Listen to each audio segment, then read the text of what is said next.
여러분 혹시 우리 아이가 학교에서 전 과목 A를 받고 누구나 이름만 들으면 아는 대기업 기획팀이나 번듯한 중간 관리직 이런 곳을 목표로 이렇게 차근차근 스펙을 쌓고 있다면 어떠신가요? 아마 대부분의 부모님들은 굉장히 안도하실 겁니다. 아, 우리 아이 미래는 꽤 안전하겠구나 하고요. 네, 그렇죠. 그런데 만약에 여러분이 밤낮 없이 지원하면서 이렇게 탄탄하게 깔아주고 있는 그 가장 안전해 보이는 길이 사실은 이 AI 시대에 가장 먼저 낭떠러지로 떨어지는 직행열차라면 어떨까요? 진짜 상상조차 하기 싫은 끔찍한 시나리오죠. 하지만 안타깝게도 우리가 과거 60년 동안 맹신해왔던 그 완벽한 성공의 건축 도면이 이제는 전혀 작동하지 않는다는 명백한 증거들이 지금 막 쏟아지고 있습니다. 맞아요. 오늘 우리의 심층 탐구는 바로 이 서늘한 현실 인식에서 출발을 합니다. 오랫동안 대학 현장에서 청년들을 가르쳐 오신 박노보 교수의 강연 자료, AI 시대의 일자리 위기와 생존 전략, 이 자료를 저희가 들고 왔는데요. 네, 이 자료가 참 흥미로운 게 단순히 AI가 세상을 바꿉니다 이런 막연한 수준의 이야기가 아니거든요. 아, 그렇죠. 우리 아이들이, 그리고 당장 내 커리어를 고민하는 우리 자신이 이 급변하는 노동시장에서 살아남으려면 알아야 할 그 새로운 게임의 법칙, 이걸 4가지 구조적 전환으로 아주 깊숙이 파헤쳐보고 있습니다. 맞습니다. 문제를 진단하는데 그치지 않고 굉장히 거시적이면서도 동시에 당장 부모님들이 실천해야 할 미시적인 로드맵까지 딱 연결하고 있다는 게 이 자료의 진짜 핵심입니다. 네, 그래서 오늘 대화가 정말 중요할 것 같은데요. 전문가님 자료 초반부를 보면요. 한국 경제가 지난 60년간 이어온 이 투입형 성장의 수명이 완전히 끝났다. 이렇게 아주 단언을 하거든요. 네, 맞아요. 투입형 성장이라는 표현을 썼죠. 솔직히 이 투입형 성장이라는 단어가 약간 경제학 교과서에 나오는 말 같아서 바로 와닿지가 않는데 이게 우리 삶에 구체적으로 어떤 의미인 건가요? 아주 쉽게 공장에 한번 비유를 해볼까요? 과거 60년 동안 우리 경제는 그냥 거대한 컨베이어 벨트 같았습니다. 컨베이어 벨트요? 아, 계속 돌아가는? 네네. 그러니까 노동력을 더 많이 투입하고 근무 시간을 늘리고 자본을 막 쏟아 부으면 그러니까 투입을 하면 그만큼 물건이 더 많이 생산되고 경제가 성장하는 구조였죠. 아, 일하면 일한 만큼 정직하게 딱 결과가 나오는 구조였네요. 그렇죠. 그런데 이제 그 기계 자체가 고장이 난 겁니다. 아무리 사람을 갈아넣고 야근을 시켜도 예전처럼 생산성이 오르지 않는 한계 상황에 도달을 한 거죠. 아, 기계 자체가 서서히 멈춰가고 있는데 우리는 거기다 계속 석탄만 더 넣으려고 아등바등하고 있었다는 거네요. 정확합니다. 그런데 그 멈춰가는 기계에 완전히 쐐기를 박은 엄청난 충격파가 등장을 했죠. 바로 AI군요. 네. 강연 자료에서 일자리 수요 변화를 나타낸 그래프가 나오는데 보통 우리는 로봇이나 AI가 발전하면 가장 임금이 낮고 단순한 육체 노동부터 대체될 거다 이렇게 생각하잖아요. 네네, 당연히 그렇게 생각하죠. 밑에서부터 치고 올라올 거라고. 그런데 자료를 보면 그 그래프가 기형적인 알파벳 U자, 그러니까 U자 모역을 그리고 있어요. 한 가운데가 푹 꺼져 있단 말이죠. 아, 저도 그 그래프 보고 진짜 소름이 돋았습니다. 과언다가 푹 꺼져 있다니. 이게 도대체 무슨 일인가요? 그 부분이 바로 이 강연의 핵심이자 많은 분들의 상식이 산산조각나는 지점입니다. AI의 충격은 결코 공평하게 오지 않거든요. 이른바 비대칭적 충격이라는 겁니다. 비대칭적 충격이요? 네, 방금 말씀하신 그 U자 그래프에서 푹 꺼진 그 중간지대, 거기가 바로 대졸자들이 가장 많이 포진해 있는 중숙련 구간입니다. 잠깐만요. 중숙련 구간이라면 우리가 흔히 아는 사무직이나 화이트칼라, 지식 노동자들 이분들을 말씀하시는 건가요? 네, 정확합니다. 기업에서 정보를 수집하고 요약하고 일정 수준의 보고서를 만들어내거나 아니면 초급 수준의 코딩을 하거나 법률 판례를 찾아주는 그런 주니어 인력들이죠. 와, 과거에는 이분들이 기업에 아주 든든한 허리 역할을 했잖아요. 그렇죠. 그런데 한번 생각해 보세요. 방대한 데이터를 순식간에 읽고 완벽한 문장으로 요약해서 보고서를 딱 뽑아내는 일. 이게 바로 지금의 AI가 세상에서 제일 잘하는 일입니다. 아, 진짜 그러네요. 그러니까 부모님들이 우리 아이를 어떻게든 그곳으로 밀어 넣으려고 막대한 사교육비를 쏟아부었던 그 목적지 있잖아요. 네네. 적당히 좋은 대학 나와서 적당히 스펙 쌓고 들어가는 번듯한 직장, 그 중간지대가 일자리 시장에서 말 그대로 증발해버리고 있다는 거네요. 맞습니다. 완전히 사라지는 거죠. 와, 그럼 일자리 시장에서 살아남는 사람들은 도대체 누군가요? 그 U자 그래프의 양극단입니다. 한쪽 끝은 배관수리나 요양보호 아니면 아주 정교한 미용처럼 AI나 로봇이 당장 물리적으로 흉내낼 수 없는 대면 노동이나 육체 노동이고요. 네. 다른 한쪽 끝, 사실 여기가 가장 중요한데 바로 AI를 자유자재로 부리는 최고급 인력입니다. 아, AI를 직접 다루는 사람들이요? 네, 과거에는 10명의 주니어 직원이 일주일 동안 매달려야 했던 그런 프로젝트를 이제는 AI를 능숙하게 다루는 고숙련 전문가 단 한 명이 프롬프트 몇 번으로 하루 만에 끝내버리거든요. 와, 진짜 세상에 10명의 몫을 한 명이 해버리는군요. 그렇죠. 이 한 명의 생산성이 비약적으로 상승하면서 나머지 10명의 중숙련 일자리는 그냥 필요가 없어지는 겁니다. 이거 진짜 무서운 현실이네요. 뭐 양극화라는 단어로는 부족할 정도입니다. 그렇다면 우리 부모님들 발등에는 진짜 불이 떨어진 거잖아요. 네, 완전히 비상에 걸린 거죠. 중간이 없어졌다면 도대체 우리 아이를 어떻게 키워야 합니까? 그동안은 뭐 국영수 다 잘하는 둥글둥글하고 결점 없는 모범생 이걸 만드는 게 교육의 절대 목표였잖아요. 그게 바로 우리가 당장 폐기해야 할 첫 번째 낡은 도면입니다. 과거의 교육은 말씀하신 대로 그 평균형 인재 육성에 맞춰져 있었어요. 네, 골고루 잘해야 했으니까요. 모든 과목을 뭐 80점, 90점 이상 골고루 받아야 좋은 대학에 갔으니까요. 하지만 AI 앞에서는 다방면에서 적당히 잘하는 평범한 능력은 더 이상 아무런 무기가 되지 못합니다. 아, 어차피 AI가 평균보다 훨씬 더 잘할 테니까요. 정확합니다. AI는 이미 모든 분야에서 평균적인 인간보다 훨씬 빠르고 정확하거든요. 이제는 철저하게 강점형 인재로 넘어가야 합니다. 강점형 인재라. 그러니까 하나에만 선택과 집중을 해야 한다는 말씀이신데요. 전문가님, 제가 여기서 우리 청취자분들을 대변해서 아주 현실적인 두려움 하나를 고백해 보겠습니다. 네, 어떤 걸까요? 아니 그래도 명색이 학생인데 국영수는 기본으로 깔고 가야지. 우리 아이가 뭐 공력 이력 외우는 것만 좋아하거나 엉뚱하게 그림 그리는 것만 좋아한다고 그거 하나만 파게 내버렸다가 나중에 대학도 못 가고 밥도 못 벌어 먹으면 어떡하냐. 이런 두려움이 엄청 나거든요. 평균을 포기한다는 건 부모님 입장에서 너무 큰 도박 아닙니까? 아유, 부모님의 그 불안감 100번 이해합니다. 너무 당연한 걱정이죠. 하지만 이제는 반대로 생각하셔야 합니다. AI 시대에는 남들과 똑같은 폭넓은 성장 기회를 막 쫓으면서 평균치를 올리는 교육이 오히려 가장 위험한 도박입니다. 오히려 그게 도박이라고요? 네. 수학도 80점, 영어도 80점인 아이는 AI의 그 방대한 데이터 처리 능력을 절대 이길 수가 없어요.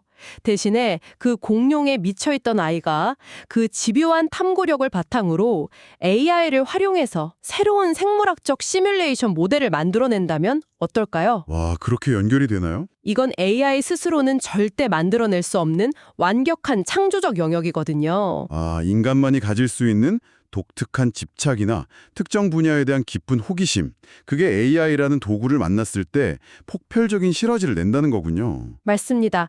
그래서 자료에서는 AI가 흉내낼 수 없는 개인의 특성에 맞춘 그 압도적 강점 하나를 파고대는 최상위 인적 자본 육성이 시급하다고 강조를 합니다. 최상위 인적 자본이요? 네. 그래서 부모님들의 현실적인 로드맵도 완전히 바뀌어야 합니다.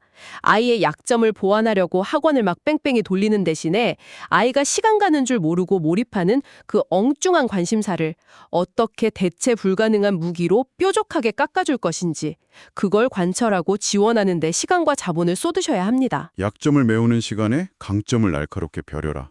와, 정말 머리를 한 대 맞은 기분입니다. 내 큐러더인이 완전히 파괴한 거죠. 자, 그런데요. 부모가 진짜 큰 용기를 내서 아이의 강점을 키워줬다고 가정을 해봅시다. 우리 아이가 정말 날카로운 무기를 딱 하나 갖게 됐어요. 네. 그런데 막상 사회에 나갔는데 이 무기를 휘두를 전장 자체가 엉망진창이라면 무슨 소용일까요? 강연 자료를 보면 지금 청년들이 마주한 현실이 그야말로 끊어진 사다리로 묘사되고 있거든요. 맞습니다. 기껏 강점을 막 키워놨더니 노동시장의 구조가 청년들의 진입 자체를 막고 있는 그런 상황이죠. 이걸 이른바 일자리 미스매치라고 부릅니다. 일자리 미스매치요? 그게 정확히 어떤 건가요? 기업들은 당장 현장에 투입해서 성과를 낼 수 있는 경력직만 애타게 찾습니다. 반면에 청년들은 아니 어디서든 나를 뽑아줘야 경력을 쌓지. 처음부터 다 경력직만 뽑으면 나는 도대체 어디서 시작을 하냐. 이러면서 절망을 하고 있죠. 아, 진짜 너무 답답한 상황이죠.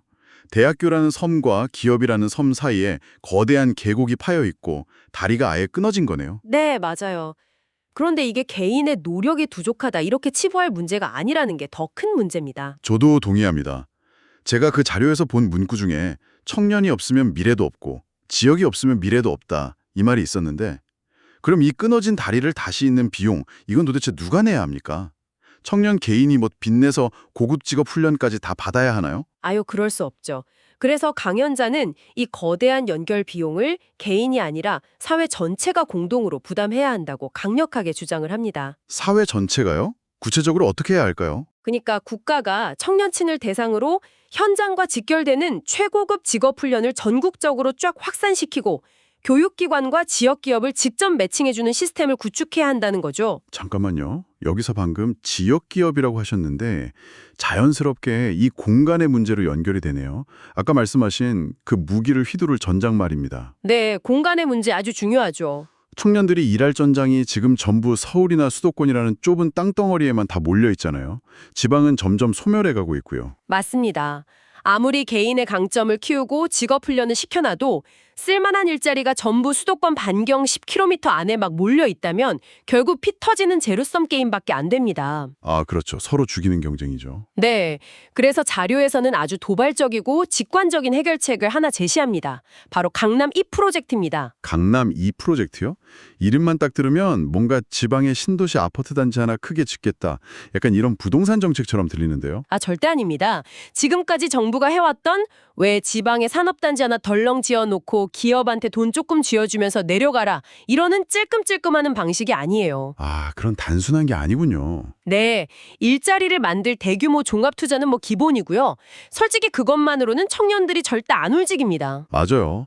공장 하나 덩그러니 있다고 거기로 내려갈 청년들이 아니잖아요. 주말에 갈 예쁜 카페도 없고 뭐 아프면 당장 갈 큰 병원도 없는데요. 정확합니다. 그래서 일자리뿐만 아니라 수도권 부럽지 않은 최고 수준의 문화생활 인프라, 그리고 훌륭한 교육 환경, 또 청년들이 살고 싶어하는 매력적인 주거 환경, 이 삼박자가 동시에 갖춰진 거점을 만들어야 한다는 뜻에서 그 강남이라는 아주 상징적인 단어를 쓴 겁니다. 아하, 모든 게 갖춰진 인프라를 의미하는 거군요. 그렇죠. 이렇게 일자리, 주거, 문화가 완벽하게 결합된 거점을 지방에 구축해야만 청년들이 굳이 서울로 가지 않아도 충분히 자신의 커리어를 지역에서 꽃피울 수 있는 그런 생태계가 만들어집니다. 야, 진짜 멋진 청사진이네요. 자, 근데 여기까지 들으신 분들 아마 머릿속에 이런 질문이 강하게 딱 떠오르실 겁니다. 네, 어떤 질문일까요? 아니, 전문가님 말씀 다 좋습니다. 교육도 강점 위주로 혁신하고 끊어진 사다리 이려고 청년들 고급 훈련도 국가가 무료로 시켜주고 또 지방의 강남 같은 거점 도시도 짓고 근데 그건 유토피아죠. 그 엄청난 돈은 하늘에서 떨어집니까? 정부는 돈 찍어내는 기계가 아니잖아요. 이런 반발요? 네, 아주 예리한 지적입니다. 아무리 좋은 정책도 재원이 뒷받침되지 않으면 그냥 공상과학 소설에 불과하죠. 이 강연 자료가 정말 정교하고 놀라운 이유가 바로 이 거시적인 자금줄을 어떻게 만들 것인가에 대한 해답까지 제시하고 있다는 점입니다. 오, 자금줄에 대한 해답까지요? 네, 여기서 등장하는 아주 흥미로운 개념이 바로 주택연금을 활용한 자본의 대이동입니다. 주택연금요?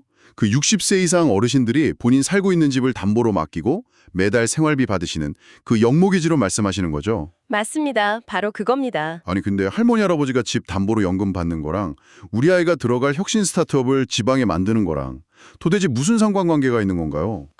그 메커니즘을 이해하는 게 핵심인데요.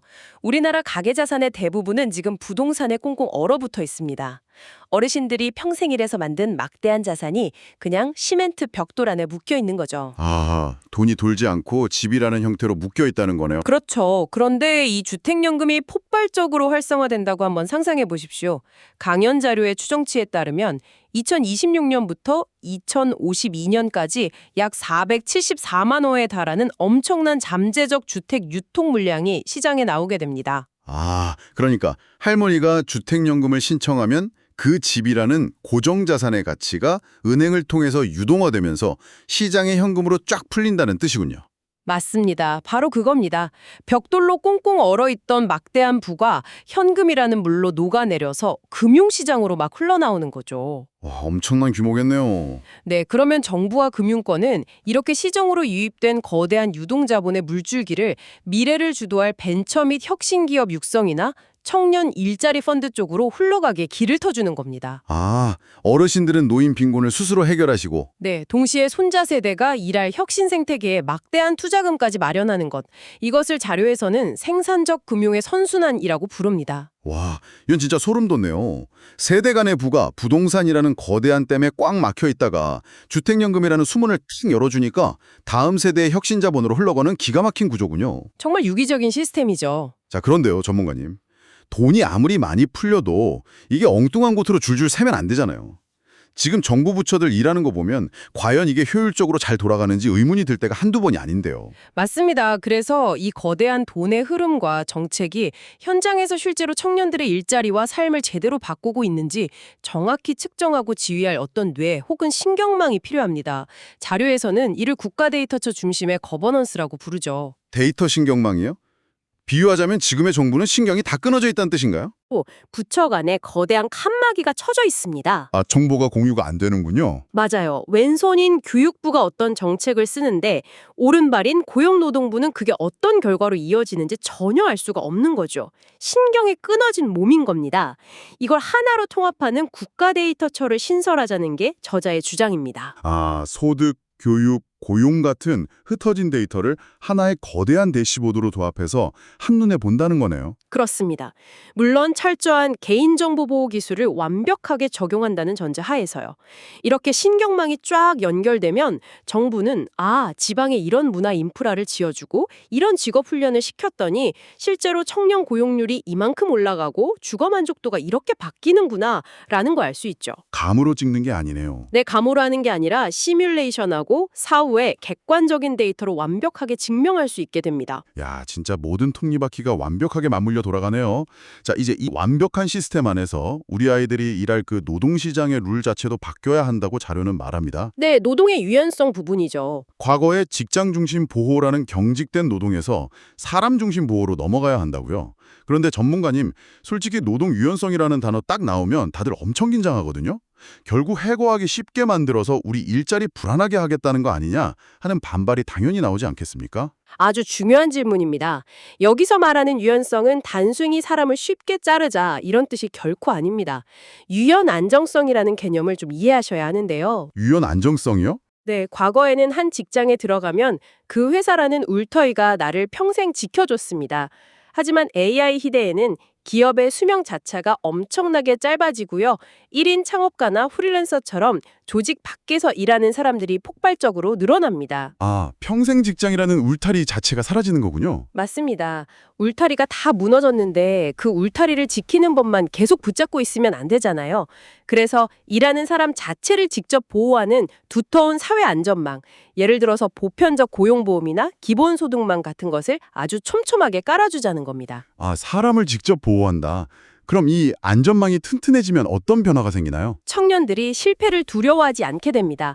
과감하게 새로운 혁신 산업에 막 뛰어들거나 창업을 할 수 있게 되죠.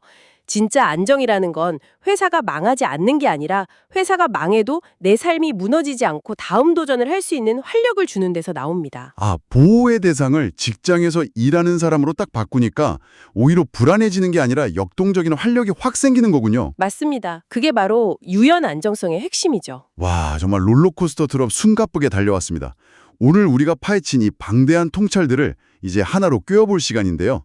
청취자 여러분, 우리 아이들의 생존을 위해 바뀌어야 할 4가지 구조 전환을 다시 한번 머릿속에 쭉 그려보십시오. 네, 정리가 꼭 필요하죠. 첫째, 모든 걸 적당히 잘하는 평균형 인재에서 AI가 흉내낼 수 없는 나만의 무기를 가진 강자형 인재 육성으로의 전환. 둘째, 수도권 블랙홀에서 벗어나 일자리와 문화, 주거가 결합된 전폭적인 강남 2지방 살리기로의 전환. 네, 그리고 셋째가 바로 부동산에 묶여있던 할아버지 세대의 자본을 녹여서 손자 세대의 혁신에 투자하는 생산적 금융, 그리고 이를 조율하는 데이터 거버넌스였죠. 네, 마지막으로 경직된 직장 보호에서 실패해도 다시 일어설 수 있는 사람 중심의 유연 안정성으로의 전환이었습니다. 이 4가지 거대한 톱니바퀴가 어떻게 돌아가느냐에 따라서 지금 여러분 곁에서 곤히 잠들어 있는 자녀의 첫 직장, 연봉 수준, 그리고 평생 살아갈 주거 환경의 퀄리티가 완전히 결정될 것입니다. 정말 어마어마한 변화네요. 네, 강연 자료의 마지막 결론은 우리에게 아주 묵직한 과제를 던집니다. 과거의 낡은 룰이 무너진다는 것은 기득권이 사라진다는 뜻이다. AI의 파도를 타는 강점과 유연성을 갖춘다면 이 구조적 전환은 위기가 아니라 역사상 가장 큰 기회다라고요. 위기가 아니라 역사상 가장 큰 기회다. 저는 이 말이 참 든든하게 들립니다.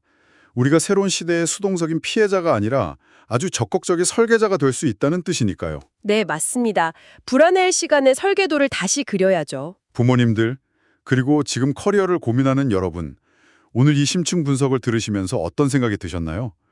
우리가 60년 동안 애지중지 품고 있던 그 국영수잘에서 좋은 대학 가고 번듯한 회사 가라, 이 건축도면. 그게 사실은 지진이 일어나고 있는 AI 시대의 땅 위에 모래성을 짓는 가장 위험한 도면이었다는 사실을 이제는 과감히 인정해야 할 때입니다. 네, 낡은 도면은 버려야죠. 이 질문을 스스로에게 한번 던져보셨으면 좋겠습니다. 만약 저 남달라 보이고 때론 뭐 쓸데없어 보이기까지 하는 저 관심사가 훗날 AI가 절대 흉내낼 수 없는 우리 아이만의 압도적 강점이 된다면 부모인 나는 지금 당장 무엇을 도와줘야 할까? 아주 훌륭한 질문입니다. 그 낡은 도면을 과감히 찢어버리고 여러분과 아이만의 완전히 새로운 생존의 도면을 상상해보는 그런 밤이 되기를 바랍니다. 오늘의 분석은 여기까지입니다.